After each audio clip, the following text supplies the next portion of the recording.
După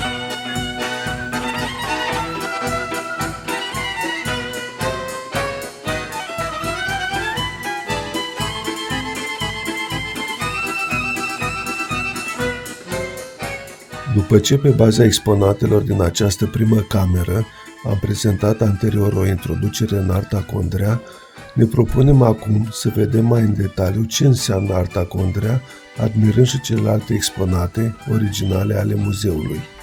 Ne vom ghida după etichetele care însoțesc exponatele. În această vitrină sunt ouă decorate cu modele tradiționale huțule și românești. Creatoarea muzeului și acestor ouă decorate, doamna Lucia Condrea, este de origine huțulă, grup etnic slav în Munții Bucovinei, populație renumită pentru măestria decorării ouălor de Paște. Tradiția populară reprezintă fundamentul pe care s-a dezvoltat arta Condrea și, după cum vom vedea mai departe, vom regăsi modelele vechi populare chiar pe lucrări moderne, abstracte. Din camera vizitată și care găzduiește lucrări de tinerețe ale doamnei Lucia Condrea, 1980-1990, parcurgem celelalte săli și vitrine. În această vitrină vedem o altă tehnică a artei Condrea, și anume ceară colorată în relief.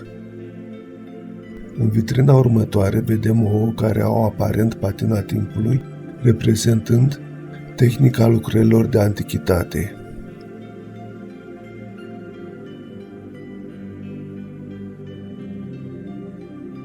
În cea de-a treia vitrină de pe acest perete sunt ouă decorate în tehnica dantelării. Modelele de dantele transpuse pe ou de doamna Lucia Condrea se referă atât la ornamentele de îmbrăcăminte, cât și de interioare. Nu-i așa că este uimitor? Din hol, pe lângă un perete decorat cu diplome, trecem în altă sală. În prima vitrină revenim la tradiții, motive huțule și românești, dar realizate în perioada 1995 și 2000. Vitrina următoare conține lucrări de grafică în tehnica baticului, alb-negru, realizate în perioada 2000-2015,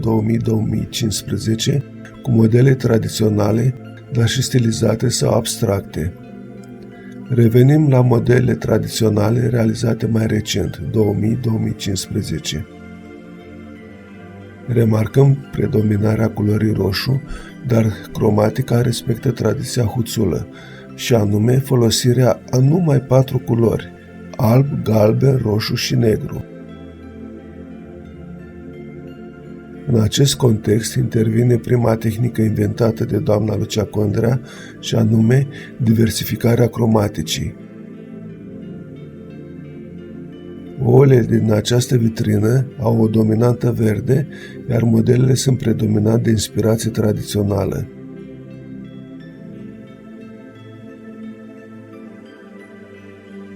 Trecem la o altă vitrină de inspirație populară, dar culorile sunt diverse în nuanțe calde.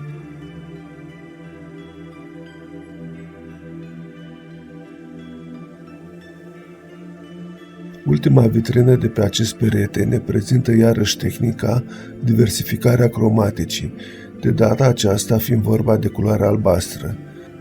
Referindu-ne doar la unele mănăstiri bucovinene, există și o anumită cromatică asociată acestora: albastru de Voroneț, galben auriu de Moldovița, verde smarald de Sucevița și roșu de Humor.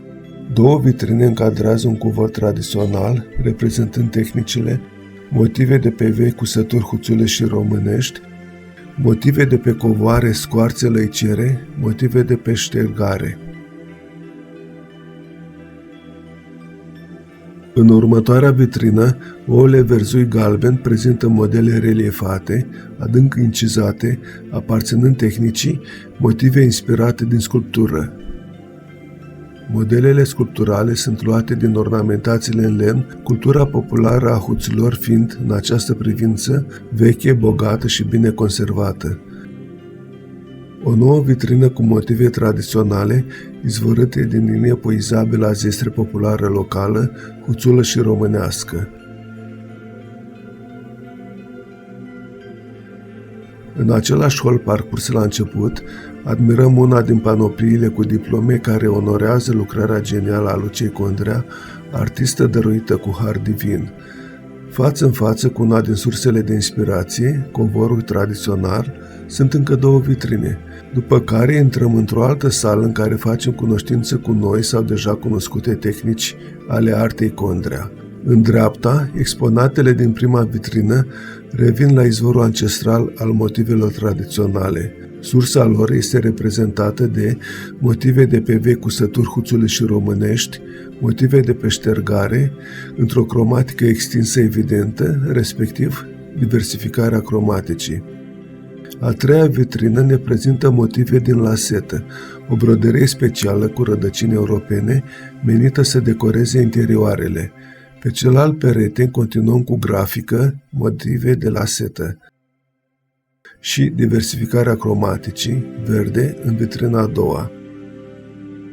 Continuăm cu motive tradiționale și revenim la grafică, motive de lasetă, în vitrina a patra.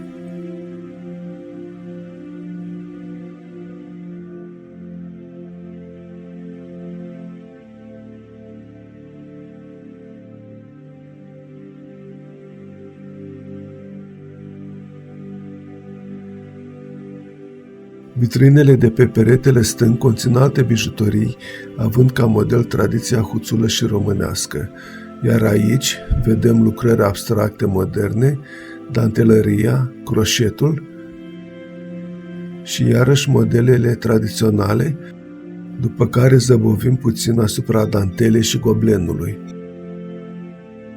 La etaj, după ce am admirat exponatele internaționale și camera huțulă, intrăm într-o sală care ne taie respirația. Cam așa, probabil trebuie să arate raiul ouălor decorate de Paște. De-a lungul anilor, recunoașterea internațională a artei Condrea s-a făcut prin multe premii și diplome, iar apogeul reprezintă steaua Michelin, obținută în 2021. În vitrina din stânga remarcăm tehnica imposibilă, și anume cubism 3D pe ouă rotunde.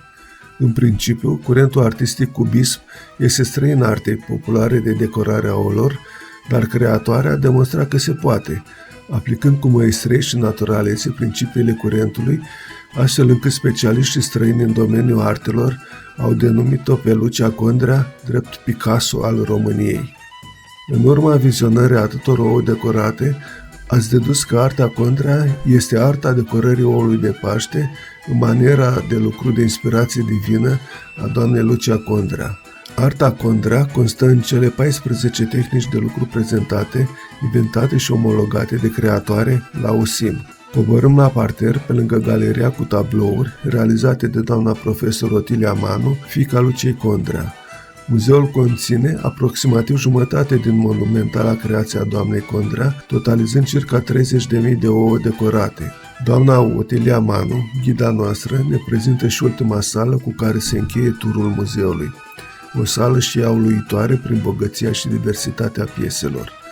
Arta Condrea este arta proprie a Luciei Condrea și care transcede meșteșugul tradițional al împodobirii oului.